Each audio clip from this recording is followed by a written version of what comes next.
Magandang araw mga bata. Magandang araw din po. Kamusta kayo ngayong araw na ito?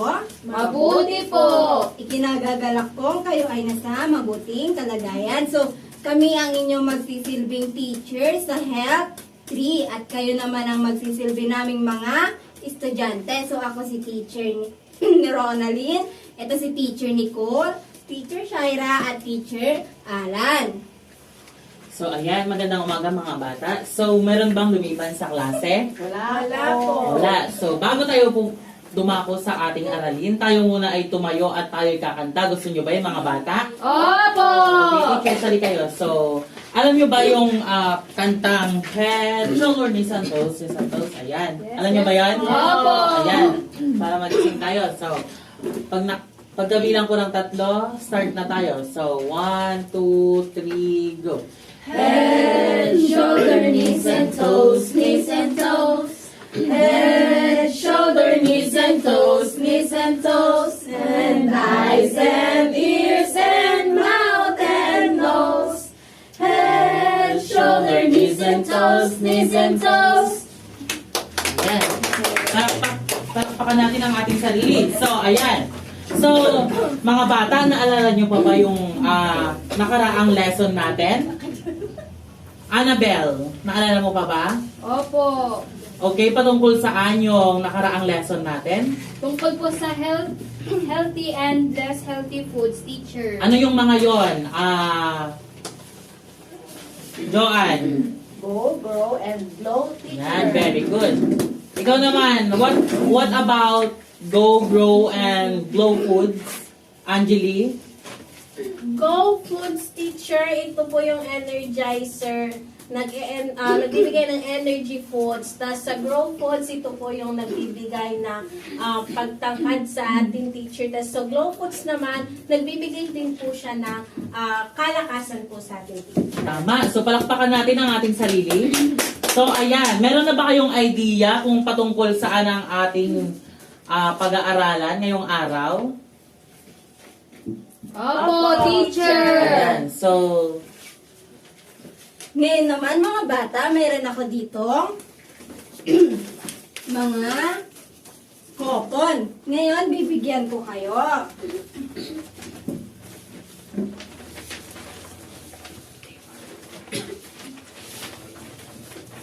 Ngayon, mga bata, ang gagawin nyo ay i-drawing ninyo ang inyong mga sarili or ang inyong mga classmate kung tingin nyo ay healthy or unhealthy. So, halimbawa, drawing ko si Teacher Alan ng unhealthy kasi sa tingin ko, siya ay unhealthy person. So, naintindihan ba mga bata? Opo. So, bibigyan ko kayo ng 5 minuto para tapusin ang inyong aktibidad. Maaari nyo na itong simulan. Tapos na ba mga bata? Di pa po, teacher. Tapos na po, teacher. Okay, so Annabelle, maaari mo bang ipresenta ang iyong gawa? Sino ang iyong iginuhit? Si Joanne, teacher. Bakit si Joanne? Si Joanne, teacher, sa tingin ko ay healthy. Bakit sa tingin mo si Joanne ay isang healthy person? Kasi po, medyo malaman po, teacher. Okay, so maaari nyo nang ipasa ang inyong mga ginawa.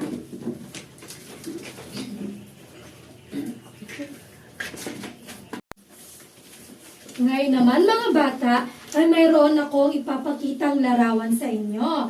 And sasabihin ninyo kung ano yung naobserbahan ninyo sa larawang ito. Naintindihan ba mga bata? Opo. Sa unang larawan, anong naobserbahan ninyo sa larawang ito? Meron siyang healthy mind. Healthy and body. Healthy body. Magaling. So anong ginagawa ng babae sa larawan? Nag-ehersisyo. Kayo ba ay nag-ehersisyo mga bata? Opo. Sa ikalawang larawan, sa tingin nyo ba, itong babaeng nasa larawan ay mayroong healthy body or healthy mind? Opo, teacher. Ano ba ang ginagawa ng babae sa larawang ito? Nag-yoga. Magaling. Teacher. Sa ikatlong larawan, sa tingin nyo ba ay healthy ang nasa larawang ito or hindi? Hindi po, unhealthy. Paano nyo nasabi? Kasi teacher, meron siyang may junk drinks. Kayo ba mga bata ay Rice. kumakain din ba ng mga ganito? Opo. Pero lagi niyong tatandaan na ang pagkain ng mga junk food ay masama at hindi nakakabuti sa ating kalusugan. So, ayan mga bata. So, basahin nga natin to sabay-sabay. Babasahin ko, sundan nyo, okay? So, good health Good health can keep us can keep us away from diseases, away from diseases, self-care, self-care, eating healthy foods, eating healthy foods, sleeping at the right time, sleeping at the right time are just a few ways are just a few ways to keep our health healthy. to keep our health healthy. Always remember Always remember that health is a treasure that health is a treasure but must be worked on. but must be worked on. So, ayan mga bata, naintindihan niyo na ba yung patungkol sa health? Opo. Very good. So, dumako naman tayo sa 5 aspeto ng pagiging healthy. So, ayan. 5 aspects of being a healthy life. So, una nga dyan ay ang physical. Basahin nga natin sabay-sabay. Physical characteristics Physical characteristics and functions of your body. and functions of your body. These include exercising, These include exercising, playing, eating the right foods, eating the right foods, doing things that are healthy, doing things that are healthy, and getting proper sleep. and getting So, proper ayan. sleep. So, ano nga ba yung physical? So, yung physical, yan yung katawan natin, yan yung nahahawakan natin, okay? Yan yung, eto, yung katawan natin. So, tayo ka nga, Annabelle? Ayan, eto, yung physical appearance ng isang tao, yung katawan niya, okay? So, sa tingin nyo, si Annabelle ba ay physically fit? Mga bata, okay, mga bata. So, paano natin mapapangalagaan ang ating physical health? Mag-exercise. Exercise, ano pa? Kumain na rin. Kumain ng junk foods? Healthy food. Tama. Ano pa? At matulog ng Tamang oras. tama. Ngayon naman, mga bata ay ang mental. Sabay-sabay naman natin itong basahin. So, ability to recognize and what is real. This includes doing homework from school, solving household expenses, and solving problems. So, alam niyo ba mga bata kung ano yung mental? Hindi po, teacher.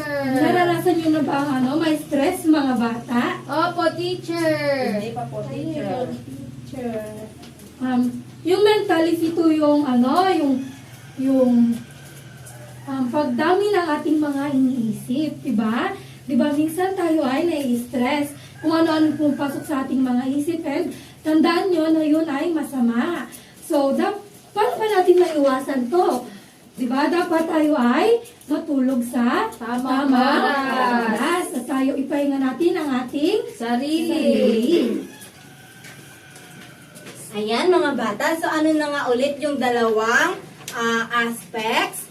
Physical and mental. So ngayon naman, dadako tayo sa emotional. So ano nga ba ang emotional? Maaari ba nating basahin ng sabay-sabay mga bata? Emotional. Way of showing or controlling how you feel in the right way. These include accepting comments, controlling anger, and expressing emotion through facial expressions. So, sino sa inyo ang pinapagalitan ni nanay? Bakit kayo pinapagalitan ni nanay? Ano sa tingin nyo ang dahilan? Kasi makulit teacher. Kasi maaway teacher. Tama. So ano nga ba ang nararamdaman nyo pagkatapos kayo pagalitan ni nanay? Naiiyak teacher. Malungkot.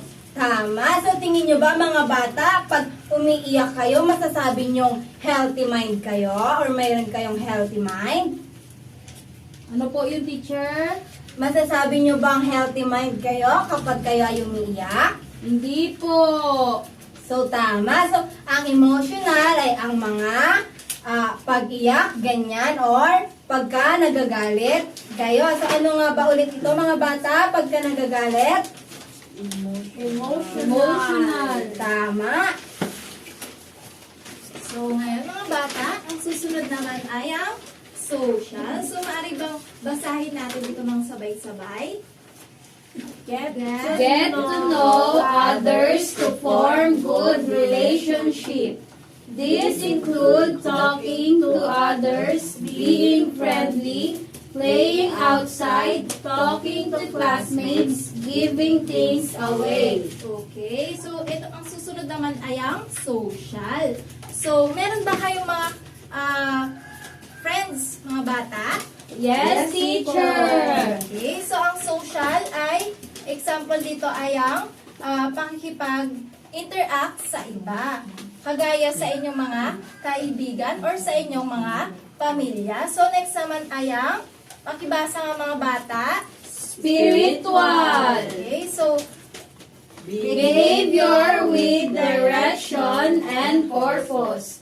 These include talking and kind words every day, apologizing, giving thanks, and praying. okay, so ang spiritual naman ay ang katulad sa, sino dito yung mga nagpipray? Tuwing matutulog or bago kumain. So, ayan. So, ayan mga bata. Alam niyo na ba yung ibig sabihin ng physical, mental, emotional, social, spiritual? Opo, teacher. Ayan. So, ngayon naman, dumako tayo sa ating activity. So, I will divide you into 2 groups. Then, I have here 2 envelopes. So, eto group 1. Ayan, group 2. So, I will give you 5 minutes para buuhin yan. So, tapos na ba mga bata?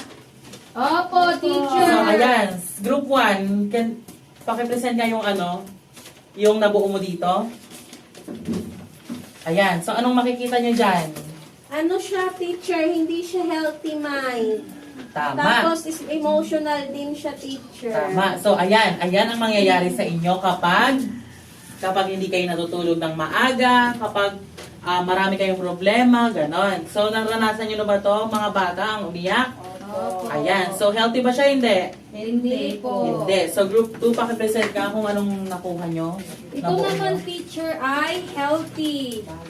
Healthy body. Tama. So, ayan. Magaling mga bata. So, ayan. Ito yung makukuha nyo kapag natutulog kayo ng 8 hours a day. Nagja-jogging, nag-exercise, at kumakain ng mga healthy foods. So, magaling mga bata. So, alam nyo na at ready na kayo sa ating mga susunod na araw. Ngayon naman mga bata ay magkakaroon tayo ng individual. So ngayon naman mga bata ay magkakaroon tayo ng individual activity. So, encircle the thumbs up if you think it refers to a healthy body and healthy mind. And encircle the thumbs down if it's not. So, naintindihan niyo ba mga bata? Opo. Maaari ba kayo maglabas ng papel and lapis? At ibigyan ko kayo ng 5 minuto para sagutan ang ating gawain. Tapos na ba kayo mga bata? Opo, teacher. So ngayon naman ating aralin. So, number 1. Sinong gustong sumagot? Yes, Annabelle?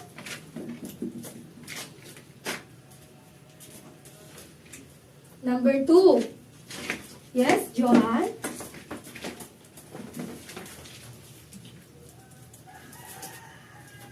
Sa number 3, ano kaya yung ginagawa niya? Ako po, teacher. Sige. Nag-aaway po, Nag-aaway sila, teacher. teacher. Kaya wrong. Yes. Thumbs down. So, sa number 4 naman, yes, Joanne. Thumbs down din, teacher. Sa number 5, Annabelle. Sa number 6, yes, Annabelle.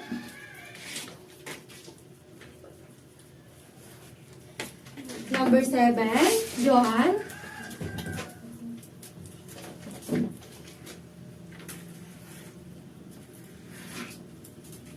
Yes, Anjali.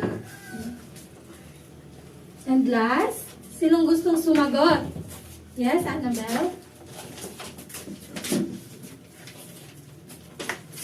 So, sino sa inyo ang nakakuha ng perfect score? Wow, very good. So, tingin nyo mga bata, bakit importante sa ating pang-araw-araw na buhay na malaman natin kung ano-ano ang mga healthy body at healthy mind? Yes, Annabelle? Teacher, both physical and mental well-being are interconnected and essential for overall health and quality of life. Okay, so very good. So, mahalaga na malaman natin na importante ang healthy body at healthy mind para maging malusog at maging masaya ang ating pang-araw-araw na pamumuhay. Ngayon naman mga bata, ano nga ulit ang ating lesson sa araw na ito? Healthy body and healthy mind. Okay, that's right. So, ano naman yung 5 aspects of being a healthy life?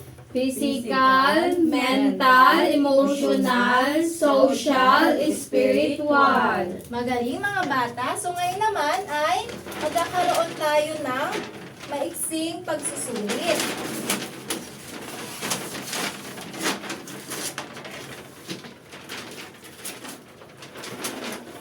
So, handa na ba kayo mga bata? Opo, teacher. So, ang panuto ay put a smile emoticon if it is a good health and a sad emoticon if it's not in good health. So, maaari na kayong magsimula. Tapos na ba mga bata? Opo. Okay, so i-check natin ang inyong mga sagot. So, Teacher. okay, so sino gustong magsagot sa number 1? Annabelle?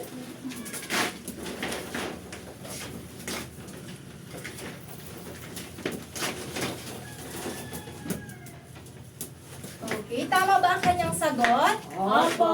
Okay, sa number 2 naman, Anjali?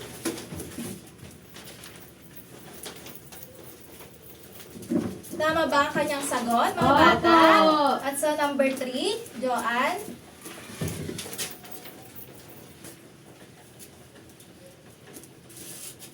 Tama ba ang kanyang mga sagot, bata? Opo. Opo. Okay, so sa number 4, Annabelle ulit.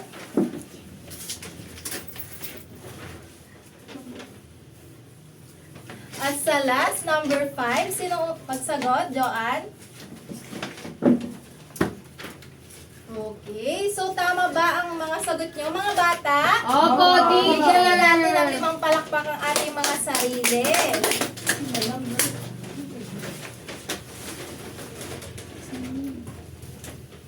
So, bago magtapos ang ating talakayan ngayong araw, magkakaroon kayo ng takdang aralin.